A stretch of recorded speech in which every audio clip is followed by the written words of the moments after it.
Hollywood movies and TV shows have turned cars into stars, from the Ford Mustang driven by Steve McQueen in the famous Bullitt San Francisco car chase to the DeLorean time machine in Back to the Future.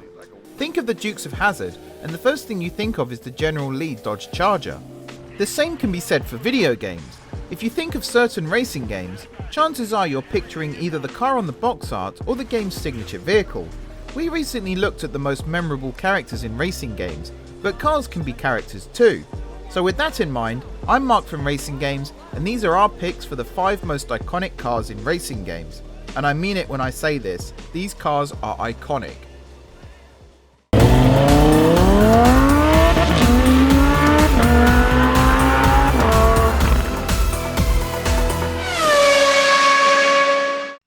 Few cars are as synonymous with driving games as the Ferrari Testarossa in the original OUTRUN. In 1986, OUTRUN hit arcades and was an instant classic thanks to its revolutionary sprite scaling graphics and iconic soundtrack. Sega's classic arcade racer let you live the fantasy of going on a road trip in a convertible Ferrari, with your girlfriend cheering you on in the passenger seat. Lead designer SUZUKI wanted the Ferrari Testarossa to be OUTRUN's hero car after spotting one in Monaco while scouting for locations to use in the game on a road trip in Europe. Licensed cars in racing games were rare at the time, so driving a car that clearly had a Ferrari badge in OUTRUN was a novelty.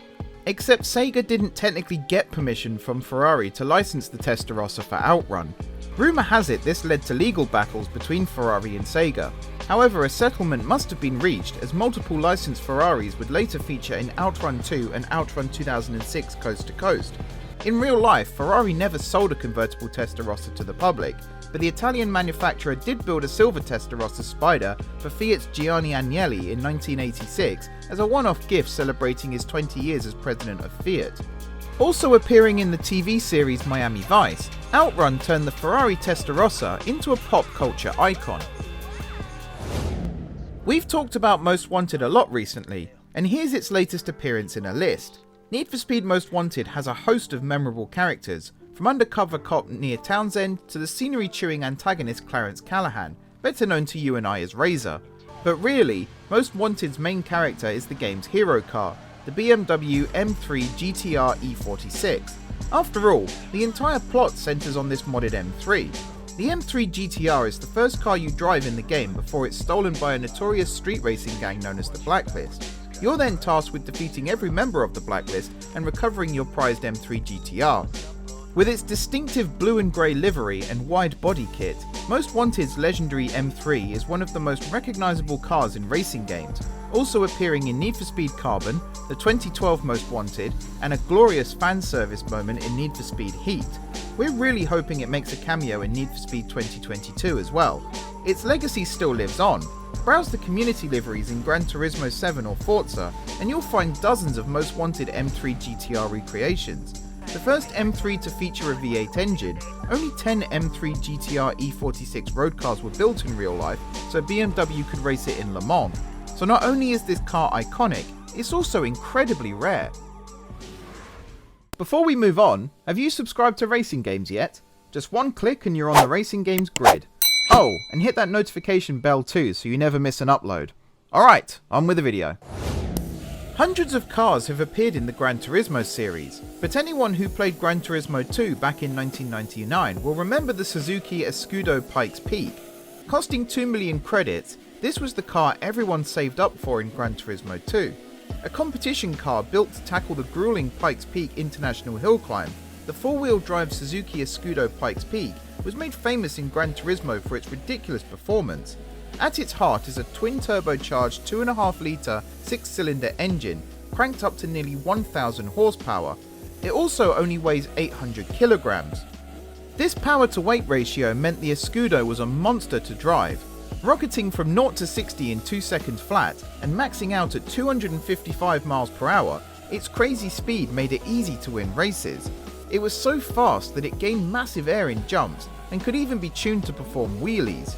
Driven in real life by Japanese hill climb racer Nobuhiro Tajima, nicknamed the Monster, the 1996 version appeared in Gran Turismo 2 before it was replaced by the 1998 version, which is featured in every Gran Turismo game apart from GT Sport.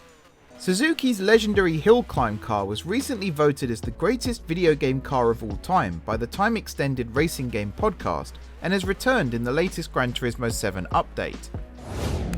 Another game that we featured a fair amount recently. The Driver series is a love letter to classic 1970s car chase movies like Bullitt, Vanishing Point, and the original Gone in 60 Seconds.